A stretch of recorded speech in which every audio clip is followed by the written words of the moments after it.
Assalamualaikum warahmatullahi wabarakatuh.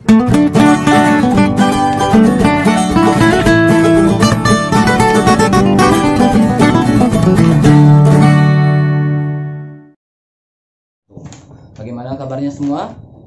Untuk teman-teman, ya adik-adik yang masih sekolah, khususnya yang di kelas 5, kelas 8, dan kelas 11. SD kelas 5, SMP kelas 8, dan SMA kelas 11.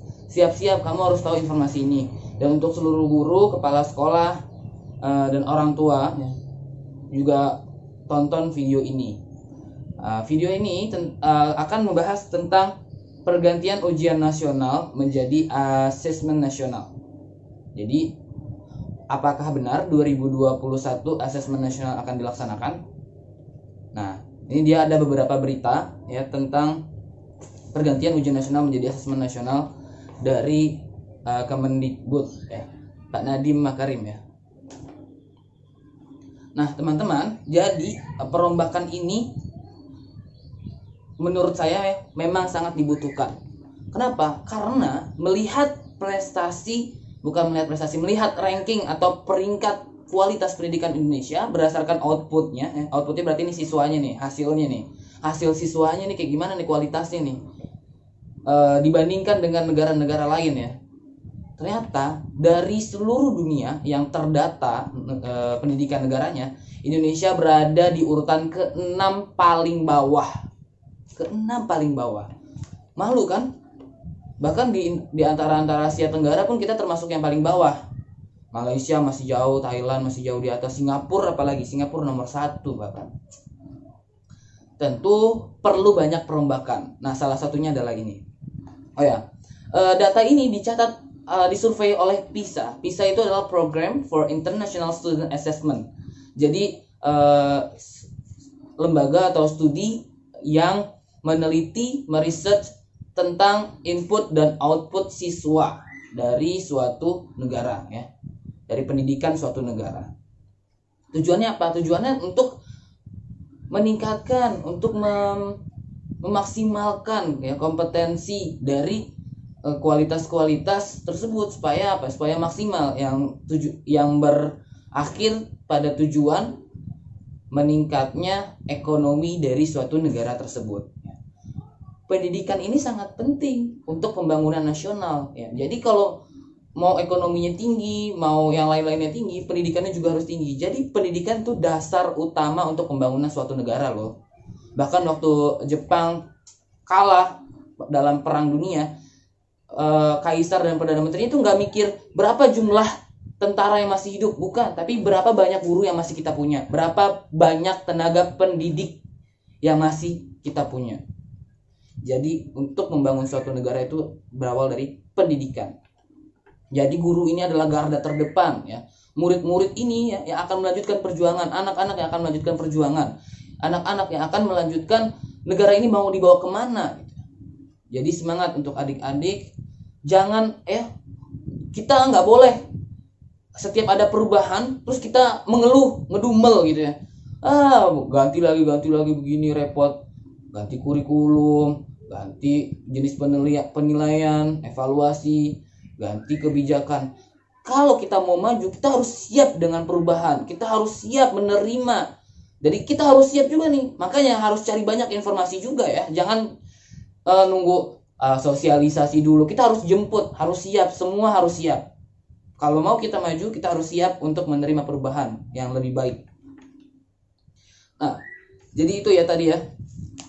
Nah, kenapa sih ada PISA ya, ada program itu ya, tadi tujuannya udah saya jelaskan. Terus apa yang menjadi penilaiannya? Penilaiannya yang paling utama itu adalah membaca ya, yang kedua adalah matematika, yang ketiga adalah sains dan teknologi. Itu penilaian utamanya. Nah, setelah dirumuskan bahwa memang sekarang ini udah masuk abad 21. Sudah masuk abad 21 ya. Pendidikan Indonesia ini ya masih banyak yang belum sesuai dengan pembelajaran abad 21.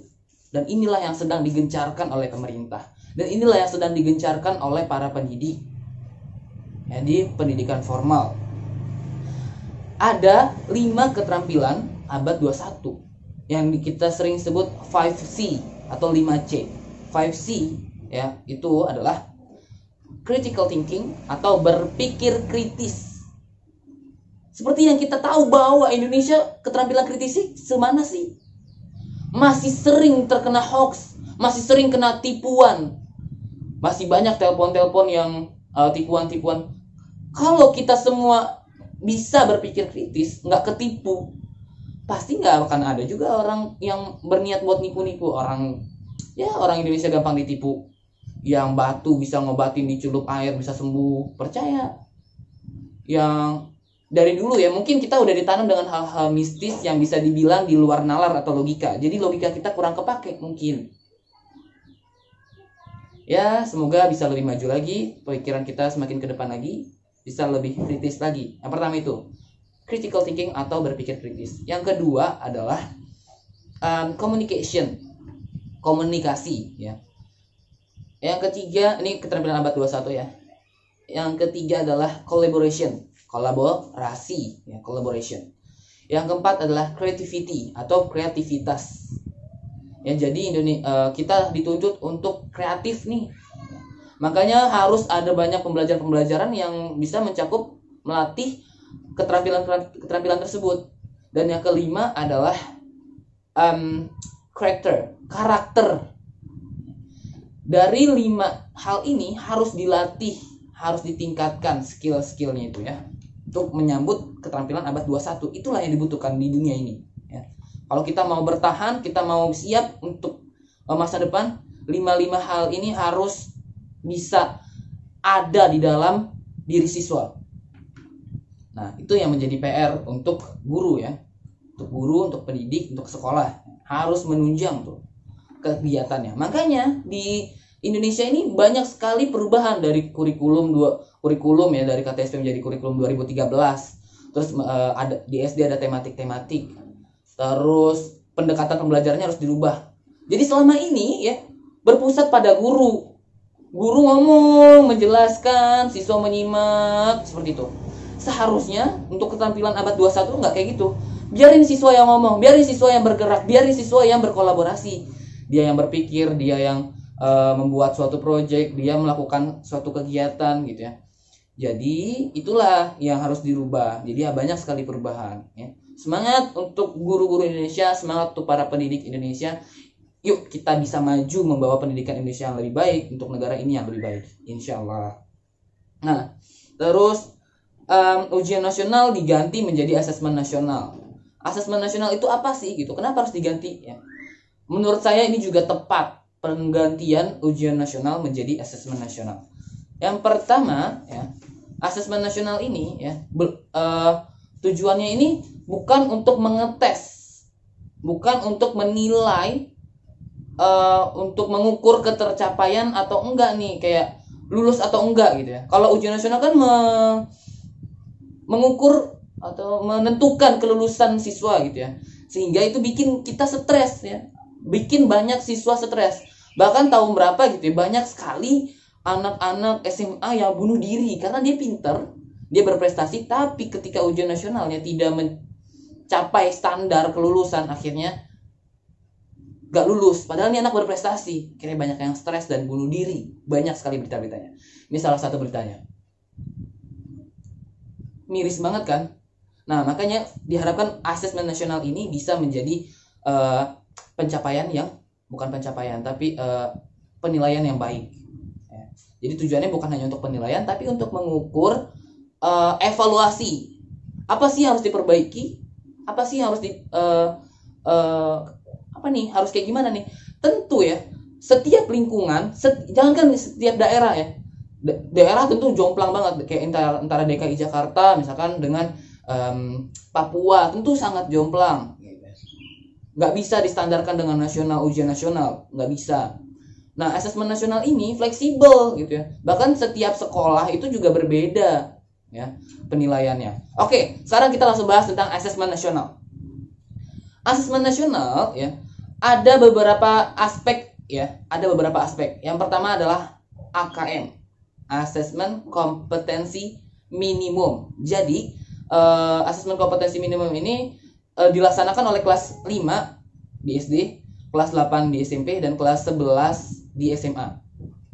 Kenapa di tengah-tengah, bukan di akhir kelas, bukan di akhir sekolah gitu kan? Kalau ujian nasional atau Eptanas atau sebelum-sebelumnya UASBN dan sebagainya itu kan di akhir ya, di kelas 6, kelas 9 dan kelas 12. Nah, harapannya ditaruh di tengah-tengah supaya apa ya? Supaya ada perbaikan.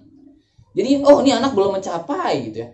Gimana caranya supaya di-push, supaya bisa tercapai. Sehingga nih setelah itu dievaluasi, diberikan lagi suatu perlakuan ya, diberikan tindakan supaya tercapai gitu ya, kompetensi minimumnya itu supaya tercapai gitu. Nah, untuk AKM ini soal-soal yang utamanya itu di dua hal, yaitu literasi dan yang kedua adalah numerasi. Jadi di bidang bahasa dan matematika. Bukan pelajaran ya, bukan pelajaran matematika, bukan pelajaran bahasa Indonesia, bukan. Tapi numerasi ini maksudnya pengolahan angka dan data.